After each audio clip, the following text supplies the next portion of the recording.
So I talked about sponsors. Like, I had all these people coming out of the woodwork wanting me to do this, wanting me to do that. And one of them was Wizard World. So, like, I dropped the pipe bomb. All of a sudden, wrestling's socially relevant again. And all of a sudden, I got Wizard World going, hey, we want you to come to these signings. We know you're a comic book fan, and, like, we think you're great, and we think you're going to draw on this and this and that. So what do? Good little soldier that I am. I give it to the office, and I say, hey, these guys approached me for an appearance, and they want to do this, and it's X amount of money, and I want to do it on these days. So I need those days off of house shows. And the office takes it, and the office gives it to everybody else, which I can't get mad at. I can't get mad because my wife did some. The Shield did some. Fucking Cena does a lot of them. You know what I mean? Like, great. But where's the, you know what I mean? Like, I got that. Mm-hmm. Is there a kickback went personally for me? To you. Is there a kickback for me? Because I feel like if I don't ask, if I don't raise a stink about it, that I'm a bad businessman. And now they think that they can just walk all over me and do whatever the fuck they want. Right? So I say stuff. I never get an answer. So I'm like, fuck them. Right? I have a Wizard World scheduled for Nashville. I'm sitting on the couch, fucking get an alert. I got a tweet.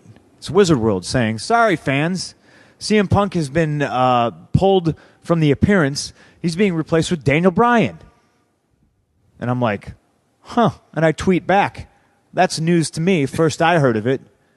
What the fuck's going on? And then, Stephen Sheamus immediately calls me. He's like, oh, hey, They pulled you from the thing, blah, blah, blah, blah, blah, blah. All right, so now I have to call the office. It's just like being on the phone and going, hey, you're right. That is the European tour. I'm going to see if the movie studio can push back or move forward the shooting dates for the movie. Okay, great. Next day, Randy Orton's in the movie. Oh, great. Thanks for the call.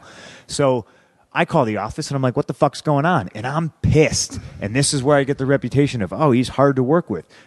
Wouldn't you be pissed? Mm-hmm. Shouldn't you be pissed off that they just took this money? And I'm going to go ahead and say it. It was fucking $20,000 for 4 hours of fucking work, not throwing my fucking head at the ground.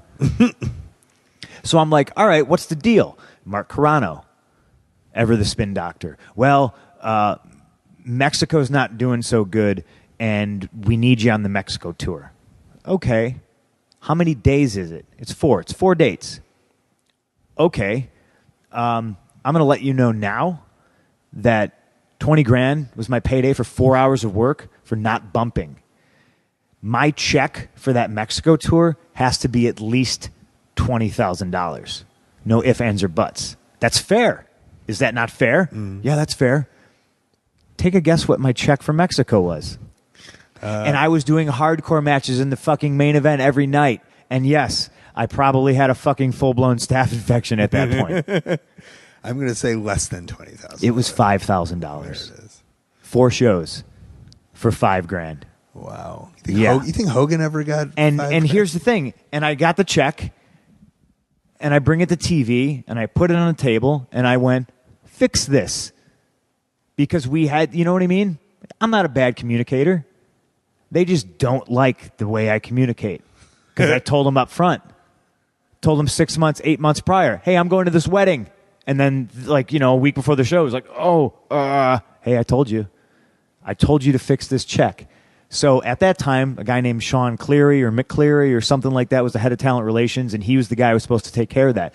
But what does a guy who he came from, I think he had a basketball background or something like that. He might have worked within the Celtics organization. What does he know about wrestlers who fall down for a living and how they should get paid and how it's structured? And when the rest of the office treated me like a less than, like I was a piece of shit, like they probably talked bad behind my back and joked, what does that tell them in their mind? Like, oh, okay, so we probably don't have to pay Punk as much. And I got $5,000 fucking dollars for being in the main event doing hardcore fucking no street fight matches against Curtis Axel and Paul Heyman. $5,000. Now, somebody out there on Twitter is going to be like, that's a lot of money. I was just going to say that. And I would love to work for Vince McMahon for $5,000. That's exactly who he fucking wants to have work for him. So go fucking work for him. Yeah. I know what the fuck I'm worth. You know why I know I'm worth? Because Wizard World was going to pay me $20,000 fucking dollars to sit in a fucking chair for 4 hours. And I bled every fucking night, and I fucking killed myself every night. Bleed in Mexico? You didn't Dude, bleed. we're fucking chairs, and I wasn't gigging. Okay, but You know what I mean? Hysteria. Hasidia. That's from Israel, I think. All right. And you know what I mean? And then they're like, oh, we're going to take care of it. We're going to fix it.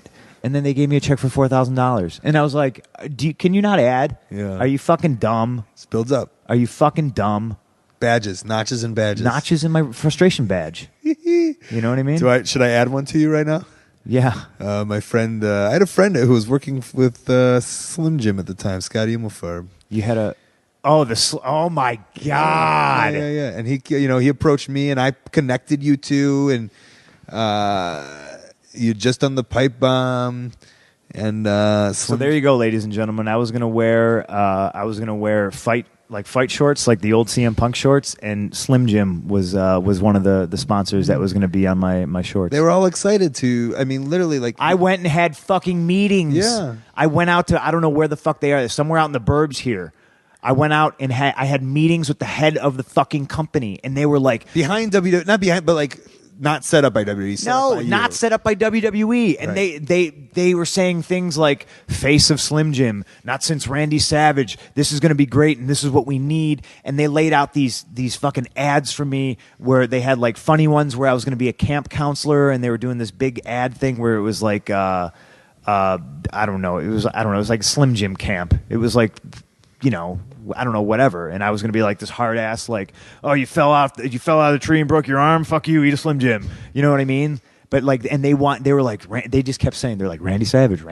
And I was just like, oh, this is so fucking cool. I'm going to be the fucking Slim Jim guy. And you saw it. I came home loaded with so many free Slim Jims and sunflower seeds and like all this shit that they fucking sell. And then what happened? You weren't a Slim Jim man. Not at all. But there were other people with the WWE that were Slim Jim men, that were in the next campaign. They were the next campaign, and they were told by the office, no, you don't want CM Punk. You want Rey Mysterio, Big Show, and Eve Torres. And then there was... And I can only imagine, I can only assume that they just don't want this one person to have this powerful sponsor. And it reminds me of the time Paul Heyman wasn't working with the company, and he was writing the storylines for the video game. And it's same exact fucking time.